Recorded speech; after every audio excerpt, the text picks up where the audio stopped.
This is WBSM On Demand. It's time for South Coast Now with Chris McCarthy. Streaming live on WBSM.com and the WBSM app. Call 508-996-0500. Text us using App Chat on the WBSM app. Now, Chris McCarthy.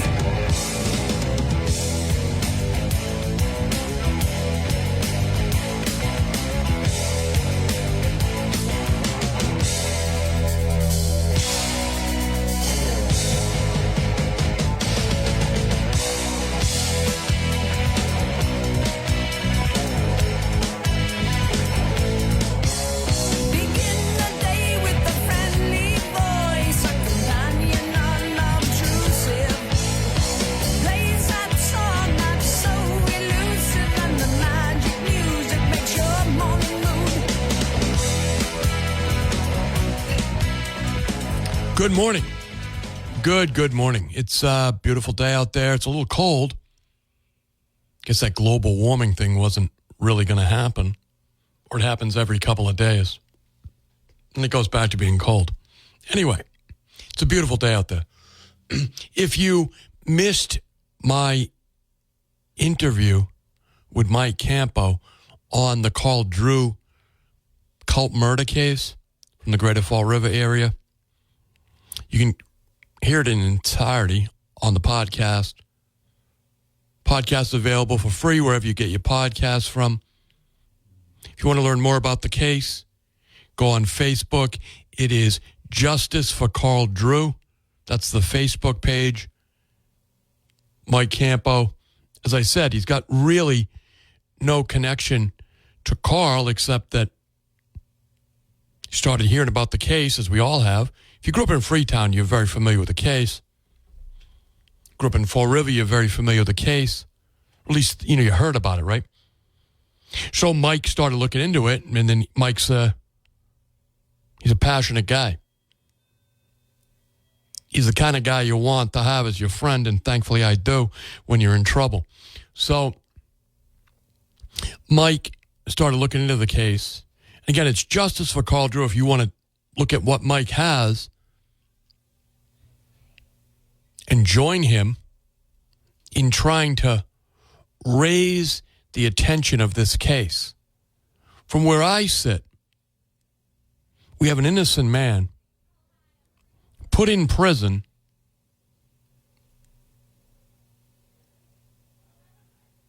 since 1980.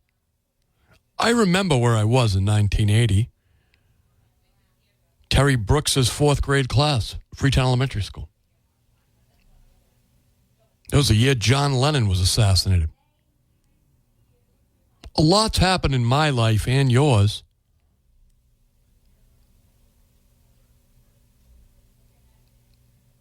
Good and bad, obviously. Life is a mix of that. Carl Drew has been denied all of that. Now look, he was not a good person.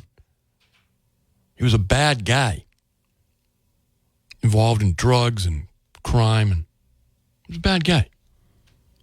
But a lot of bad guys out there, right? As Mike Campo points out, there were a lot of people involved in prostitution and narcotics who got a chance to go about their life. So I really hope you'll, if you're on Facebook, by the way, if you're on Facebook, please friend me. It's Christopher McCarthy. In the profile, you'll find Town Square Media Talk Host. If you know what I look like, you'll see my picture. If you don't know what I look like, I'm the Christopher McCarthy who's really good looking, with the Gay Head Cliffs in the background of that picture. That's me. If you friend me, if you do that, I will approve you, and then you'll be able to use the messenger feature to communicate with me. I generally don't use it while I'm on the air because I focus on the program, my audience. But it's a good way to reach out to me and share tips on news stories, articles that you find interesting, things that you might want to hear on the program. I really appreciate you folks in the audience, and I find that is a very good way to communicate with me. So, for what it's worth, if you want to, I'd love it. I really care about what you have on your mind. And if you'd like to call me, you can at 508-996-0500. If you have a comment on this case or anything, really, if it's on your mind, it's probably matters to me too. Just want to tell you that we have a new restaurant coming to South Coast. Pretty exciting. You know LePage Seafood there in Fall River, Westport area? Went out of business. In fact, the owner passed away recently. A friend of mine's bought that. He's going to remodel it and bring it back a new restaurant. It's probably won't be open till the summer, but it's always good news when you have economic activity, investment. So the former LePage Seafood, that business is going to come back, bigger and better, new ownership. So if you hear about it, pay attention, right? New restaurant here on South Coast. So I like that. Anyway, last night, New Bedford City Council had a great turnout for their meeting. It was the Housing Committee, which obviously there's really few bigger issues, and unless you talk about machine guns, there's few bigger issues in the city, really in the state of Massachusetts, than housing. Everybody's trying to come up with their own plans, and the city's obviously included in that. City Council Housing Committee meeting under the chairmanship of Shane Burgo, leader of the Shane Donistas. He had a really good meeting last night. Remarkable attendance, really. They might not like it when I point it out, but boy, they do react. They don't like it when I point it out that they miss meetings, but they were all there last night. And that's good. That's what they're getting paid for. And it was a really good meeting. They had a gentleman in. If you haven't seen it, you could see it on the cable. I would encourage you because it was the city council at its finest. Right? Asking serious questions, displaying their independent knowledge of the housing issues. I think of Linda Morad using her banking experience, Joe Lopes, his banking experience for the better of the city. So it was a good meeting. They had a gentleman in from Housing Works talking about the different housing options, what they're able to build. Again, you're going to build your way out of this problem. You're not going to control your way out of it. You're not going to tax your way out of it either. You're going to build your way out of it, which, by the way, is going to help your tax base. And the gentleman was an expert they brought in last night on housing. Again, that's what you need. You had a number of city councilors making a pitch, but also you had earlier in the meeting our own Josh Almeida, works for the mayor now. He's the part of the housing solution. Josh was talking about some of the available buildings in the city, nursing homes, school buildings. That was on a motion from Sean Oliver and Naomi Carney that there are a number of nursing facilities, former nursing homes. Right now, they're just abandoned. And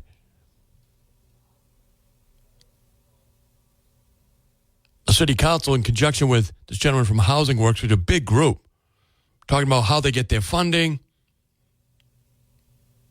how they put it together, what they do, all market rate and affordable and workforce housing. So it's a blend. It really is part of the solution. So if you have a chance, if you haven't seen it already, I thought that meeting last night was really, really the city council at its finest. Talking about how do we get surplus properties into use, and how do we use them to solve the housing problem? So I think that city councilors, Sean Oliver in particular, Naomi Carney, and if you'll watch the discussion, Linda Morad, who knows a lot about banking, spent I don't know how many years, but decades in banking. Joe Lope, same thing. You had Ryan Pereira. Remember, I did have a stroke. So sometimes my tongue, and this can be helpful sometimes, but it's faster than my mind. So can also get me in trouble, but Ryan Pereira, Ward 6, whose family's in the trades. They're in the construction industry, windows in particular, but lots of construction. Ryan was asking very smart questions. So, again, folks, I'm here to kick the hell out of them when they deserve it. Any part of the government when they deserve it. But I think last night, and maybe this isn't great radio, but was the city council at its finest, trying to solve a problem that we're all involved in. Like, you want a warm, safe place to sleep, right? I have one now. I have a couple, but that might always be the case, and it might not always be the case for you. I mean, let's face it. How many of us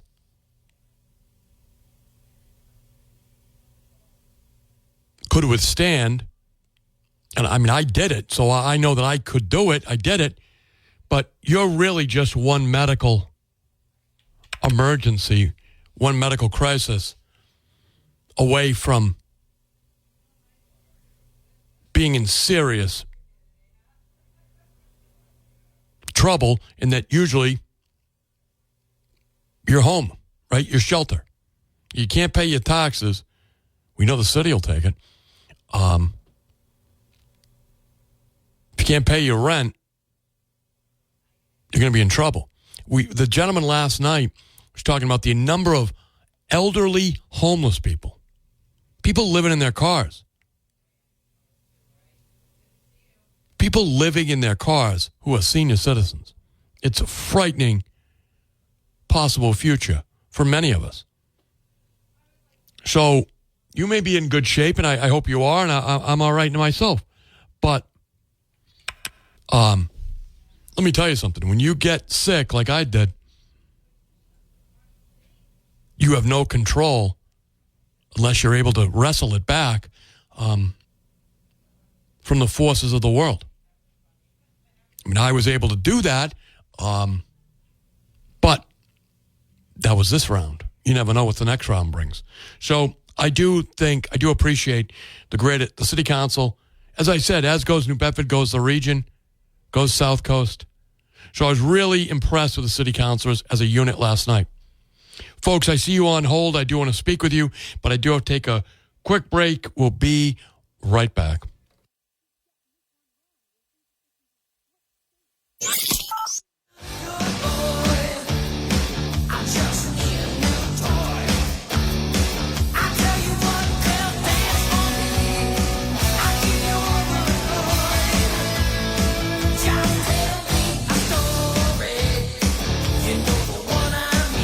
Welcome back to the program. I'm Chris McCarthy, and we're taking your phone calls at 508-996-0500. Let's go to the phones. We've got a bunch of people on the hold, but I do have two phone lines open.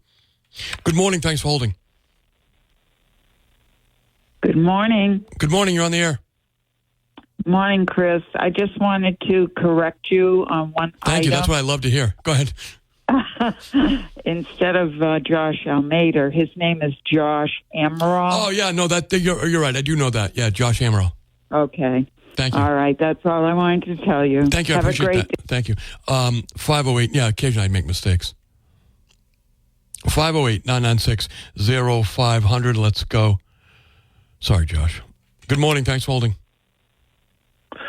Good morning. One of the things that I wanted to go over was one of the things that's trending right now on TikTok is there's illegal immigrants that are actually explaining how to squat into a non-occupied residence, and property owners and or the government is actually having a hard time getting them out.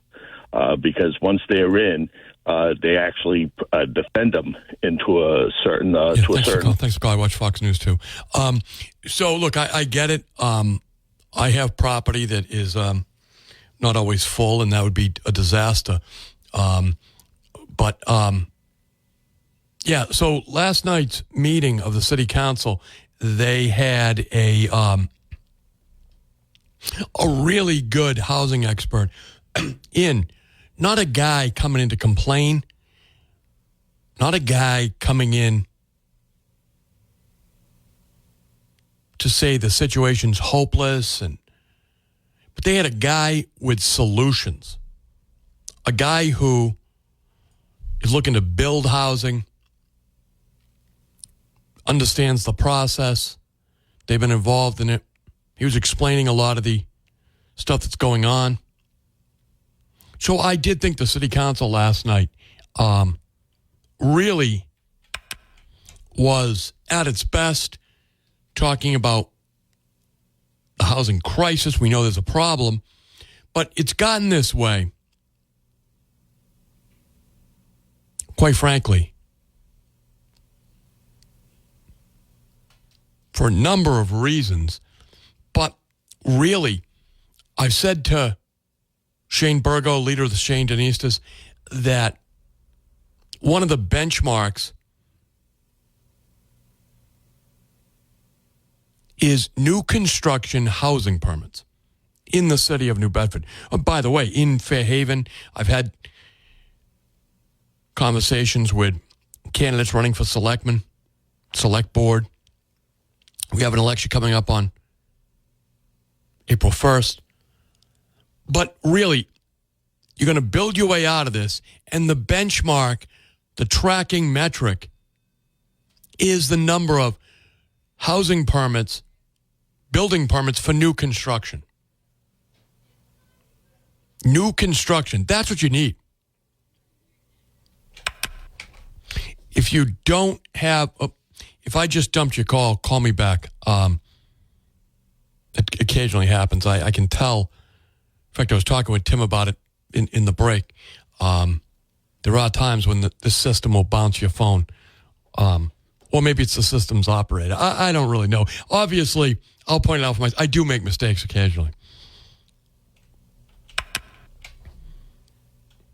Good morning. Thanks for calling. Hey, Chris, how you doing? I'm doing well. How are you? Well, not bad. You've come. I'm happy that you're getting better, and your voice sounds almost the way it was when you first came on. Thank you. Radio station. That. Thank you. Not a problem. I'm going to bring up a point that the expert probably never mentioned, but you were saying about building our way out of it. We can continue to build, but if we don't secure our border, we're going to have waves and waves and waves of illegal aliens, and you know that Maura Healey is putting them at the front of the line, and a lot of these big developers are seeing the $850 million ARPA escrow fund, and it's all they see is nothing but dollar signs. But I'm hearing anywhere between 5,500 to 9,000 units to be built in the city. And a topic that you've mentioned before is the sewage plant down there on Fort Tabor. That's going to be overwhelmed. That's not going to be able to process all of that sewage. And we're going to have more discharge into the ocean. We know that the problem that we have now with the shellfishes and all that. But why aren't they talking about what they're going to do over there at the sewage plant? Because if they got to make that bigger and extend it, we're going to pay more taxes. So it's not a win-win for us taxpayers. It's going to be a win-win for illegals and other people who are going to benefit from it. Unfortunately, it's not going to be the disabled or the elderly or the veterans. They're going to put illegal aliens at the front of the line because that's what the Democrats and Maura Healey are all about. Well, I think you're right. You're certainly on target with a number of points, sir. It is the fact that there has been very limited new construction in the urban environments of South Coast. Fall River's done a lot, but now it's just starting to come online. The fact is, something was constraining development in the city of New Bedford, and we have seen a real rise in the population. We know that. The governor has declared a state of emergency.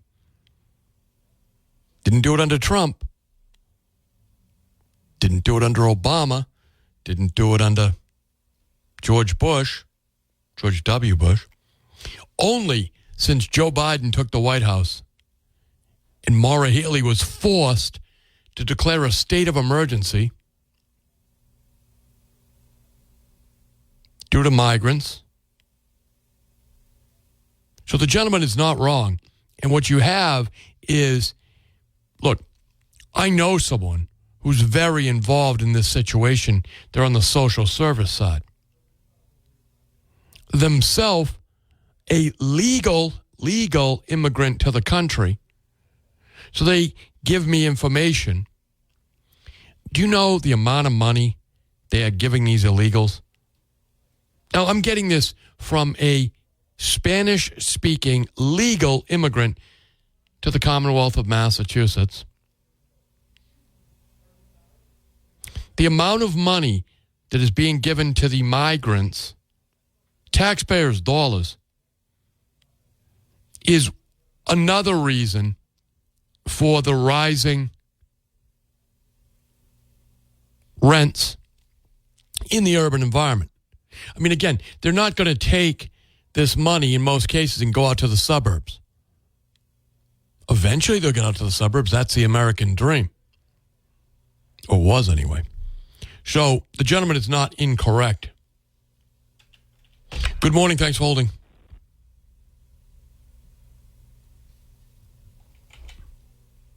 Good morning. Thanks for holding. Am I on? You're on the air, sir. Hello, my friend. How you doing? I'm doing well. How are you? Well, I'm not able to see the city council because, as you know, I'm digitally challenged, okay? And it doesn't come on cable TV, even though I play for cable. You would think somebody could press a button and I could get it live on cable, but I can't. So I'll try to, find the meeting, pick up back as I watch TV and old meetings come about. You would think they'd be able to do that, though, because... Oh, well, yeah, of course. I got an idea for you, too. Right. I was watching... the Channel 10 news conference on Sunday morning there, and Gene Valicente has the mayor of Providence on his radio show, and they talk and they shoot it. And maybe you could get the local cable to shoot you with the mayor. We could see the mayor talk as well as listen to him in your studio. It's not a bad idea, but I think they'd have to move all the equipment here to film it. Well, I don't know. Today you get a camera, you just hold up a cell phone and go like this. It doesn't look like there's a large amount of equipment in the place. You know what's interesting? Camera. I used to film. I have a lot of pre-getting sick, and before we were doing podcasts here, we would put my show, not live, but afterwards on the internet through YouTube. Yeah. But again, I don't want internet. I want cable. I'm challenged. Back to the other thing. I just threw it out as an idea. When you watch the city council meeting, yes. Did they say anything about vacant property they have in the city with no land on, with no buildings on, that they could offer up for easy sale to people so they could build, again, smaller housing, too? We're not talking 3 decades. So last night, it's going to... I know that Sean Oliver has been big on some of these non-conforming lots. They want to turn some of those, which, they're empty lots, they're non-conforming. All they got to do is change. They're non-conforming because that is the man-made rules, the zoning law. Yeah. So all man's got to do is change the rules. So Sean Oliver has been on top of that, and I know some of the other city councilors have been as well. And I think even last night, one of the city councilors brought that up. But it may so there is the open land, non-conforming lots. That's one opportunity. And then you've got, of course, I said the nursing home, which I know Sean Oliver and Naomi Carney had an amendment last night. Naomi Carney spoke on it with Josh Almeida about Josh Amaral. Now I'll do it because that's how my brain works now. Sometimes I get it locked in. So Josh was up there last night. They were talking about nursing homes, things like that. So, yeah, I know that Sean Oliver is on top of the non-conforming lots, and he's got a number of counselors who join him in that. Okay. Well, I was watching TV, too, and around the country they're looking to build smaller homes instead of these mansion, 3-garage properties, which would be more inexpensive. And it said that's what they're building more of around the country as well. All right, so maybe they could go in that direction. We're not going to put a 3-car garage mansion there. We're going to put a small home where a family can live in. Okay, and again, I think the use of the old former nursing homes might be a good idea. Maybe the New Bedford Housing Authority could have something to do with that with the conversion. I don't know. The other thing I wanted to ask you, too, if you want to talk about it personally, I didn't know you were living in New Beja one time. Yeah. At Whalers Cove, of all places. Yeah. Would you want to share something about that experience of being on this side of the pond? Well, I will tell you that I think Whalers Cove was really perfect for me at the time. And if someone is in that situation or they're getting older, it's a great place to take a look at. It made my recovery a lot better because, again, when I got sick, we weren't sure how much sicker I was going to get, okay? And how much more debilitated I was going to get. I was able to reverse the decline in my body was because, remember, I came home from the hospital with COVID. I was in the facility, used to talk to me when I was getting rehabilitation out in Fall River. Then I came, but I was on. Then I lost my kidneys. I guess I was at. Yeah. Then I lost my kidneys due to COVID. So then I was in that whole thing. Then I went back to the facility in Fall River, Charlton, to get more rehabilitation because my muscles had declined even more. Yeah. So then when I came out of there, we weren't sure how much worse I was going to get. Yeah. So I was able to, I went to Whalers Cove, and there I worked. They have a facility there, gym, all that stuff. Great. I did all that material. They have stairs. I was able to bring myself back physically, and then I moved out of there. I was there for a year. When it came down to renew my lease, I just didn't do it. Yes, I know. Were you able to get around outside at all, outside of the facility? I was working here. All right. Okay. I was doing the night show from there. Okay. Yeah, Marcus was picking me up at night, bringing me here. How about at night? Did you notice any difference about hearing sirens and police cars, of course unlike on the Fairhaven side? Well, I mean, the sirens do carry over the water. So I will tell you that Wilbert's Point, I hear them too. Yeah, in but, fact, when I'm at Wilbert's, right up close where you were, you know, you're going to lock your door. When I'm at Wilbert's Point, I can Wilber's see. Point, I don't think you're going to lock your door. No, we don't. We don't. I've been out there too, you know, buddy. So it's funny because I could tell what's going on because you'd see the blue lights going up and down. What is that? What's right by Barry Sylvia's house? See the blue lights racing past there over the water. Yeah. Well, that's always been the problem is over the water sound and stuff. And I know people in Fairhaven used to complain when Billy Woods Wharf was around instead of, what do they call it now, Cicero's or whatever it is. Cisco's. Cisco's, okay. And, I never complained because I'd be down Wilber's. I can remember this. The day Lady Diana got killed, right? Yeah. I was down at Wilber's Point with my girlfriend, and I said, hey, looks like they're having a good time over there at Smuggler's. You want to head out, right? Sure. So that's how we'd know whether it was worthwhile to get in the car and go leave the point. Although I really didn't want to. I had her and I had the ocean, so I really didn't need much. But occasionally we would leave and I'd go out and socialize. Well, of course, you could get a good beverage out there. Yes, you know, sir. I know you probably had them at home too, but you know, we do. Socialize that way. Yeah, you know, but. I was just wondering about your different experience of being in New Bedford, because I know when I lay my head down to sleep at night, I have the police station in my area, okay? And, of course, it's on the way to off Rockdale Avenue, on the way to the hospital. So I always get sirens and stuff. For a short time, I lived in Dartmouth, okay? Mm-hmm. And, again, my landlady one time said to me, Bill, did you hear that dog? It was barking all night, you know? And I said, no, I didn't hear a thing, you know, like that, because I was used to living down the South End. And, you know, people would cut through my yard even to go from street to street so they didn't have to go all around the block.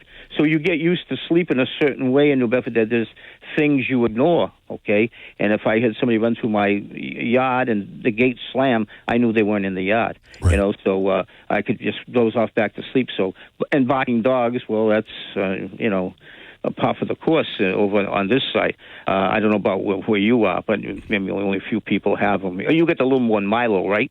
Yeah, but I can tell you, I grew up in Freetown, and I mean, I grew up in Freetown, and then we'd spend time at Wilber's Point. So I was not any noise. I'm sure you picked up. Right. Right. And you had your gun by your bedside.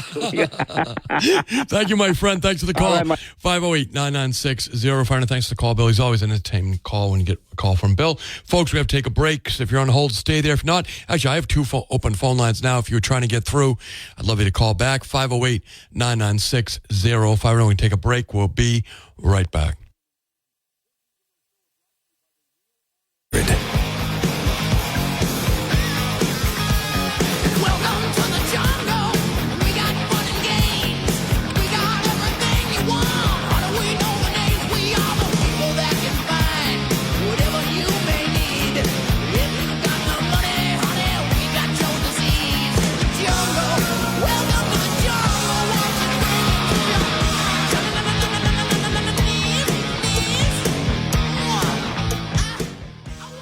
you Welcome back. I'm Chris McCarthy. We're taking your calls at 508-996-0500. Let's go to the phones again.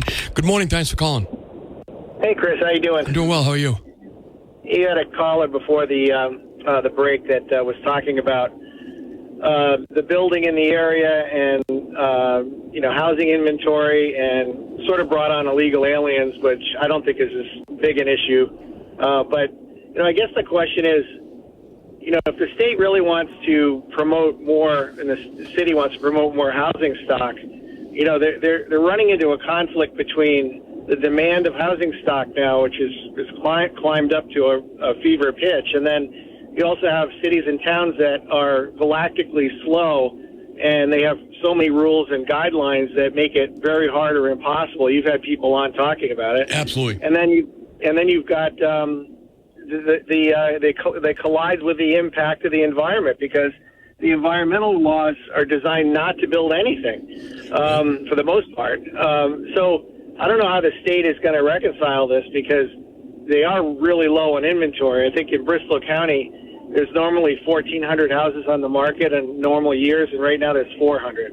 So, I think that people have to, I don't know what they're going to do aside from build in other places like Westfield or Western Mass or the places where there's more land available, but or they change some of the regulations to make it a little bit easier. So I don't know. What do you think? Well, I do agree with you. I think that if you look around, you see where the open land is, and you see that a lot of communities have very restrictive zoning. And even if it's not restrictive zoning, they really are slow to permit, and certain communities get reputations that it's difficult to do business with them. We know we've had guests on from South Coast and Associates talking about the problems they've had in Dartmouth, but he's also told me off the air, or maybe he said it on the air, they've had problems in the city of New Bedford. I have a personal friend of mine who was trying to build something. They eventually got it, but it took them, I think they said, 4 years to get the building permits to do something in the city of New Bedford. So it's a big problem. Yeah, I'm just wondering, if I guess we obviously need the housing stock in general, even if you don't deal with the illegal alien issue. But I don't see that changing in the South Coast at all, because again, the number of houses on the market have dropped. I was down in North and South Carolina last month, and there's so many communities being built. Like up here, all the building is municipal. There's very little housing building. Down there, it's the opposite. It's just houses being built everywhere. So, I don't know what it's going to take, but I think forcing communities based on the train kind of doesn't make sense. I don't think that's. Maybe it's going to bring the talking points up and they'll take it more seriously. But Milton and some of these others that are rejecting it, I think it's going to create more dialogue. So I guess that's better. Thanks for the call, my friend. And listen, he's right about that. Look, folks, southeastern Massachusetts, South Coast, that's where the land is. So first of all, you need land to build. Not much, though, because you're going to go up. The new plan is to go up. But again, I think you want to build places that are affordable but owner-occupied. We talked with Chris Markey about it. He uses himself as an example. owning property. In other words, we can build a lot more rental units, but that's not how you get a stable community. You need private ownership, owner-occupied. So starter houses, small houses, that's what really, that is the future. I hope it is. I hope it is. Making starter homes, smaller homes, affordable for the individual to buy and live with their family. Whatever configuration that family takes in the future. Right? I mean, building apartments is a good solution for a transient population. But if you want to have real stability, what you need is owner-occupied single and duplexes, right? Single-family homes and duplexes. Triples even. But having a ton of subsidized, government-controlled apartments, that's not a good future. Doesn't build a good economy. What you need are single-family homes and triple family, so that you got the family on the bottom, well, however they want to live, but one family owns it, two others are temporarily renting it. Or one other family is temporarily renting it, or one other individual, right? Single-family homes, duplexes, and 3 families. That is how you build your way out of this problem. Folks, I got to take a break. If you're on hold, stay there. I got to take a break. We'll be right back.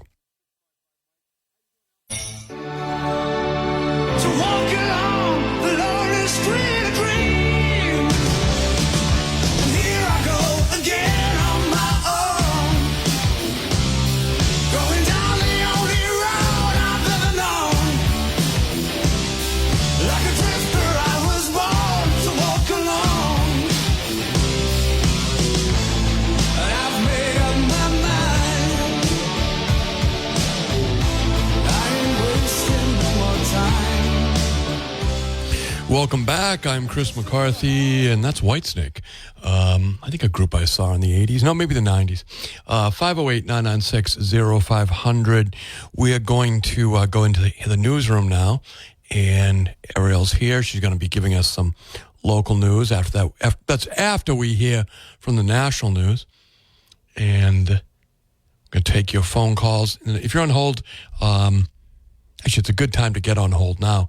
508-996-0500. I have clear phone lines right now, so we can do that in the next hour. If it's interesting to you, it's probably interesting to me. We're going to kind of do open phones in the next hour. We have a lot going on. We have election in Dartmouth, election in Fairhaven, competitive elections here in Fairhaven, competitive elections in Dartmouth. We have competitive elections in Westport. Actually, tomorrow I'm going to have Nancy Stanton in. I've known Nancy a long time. She's running for the select board in Westport.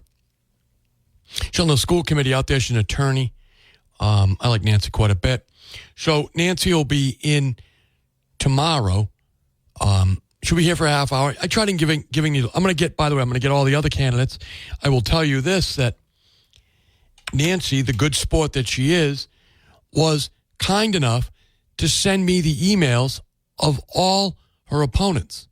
The other people who are running, either for election or re-election, to the select board in Westport. So she's a good sport, and I think a good teammate, because that's a 5-person board.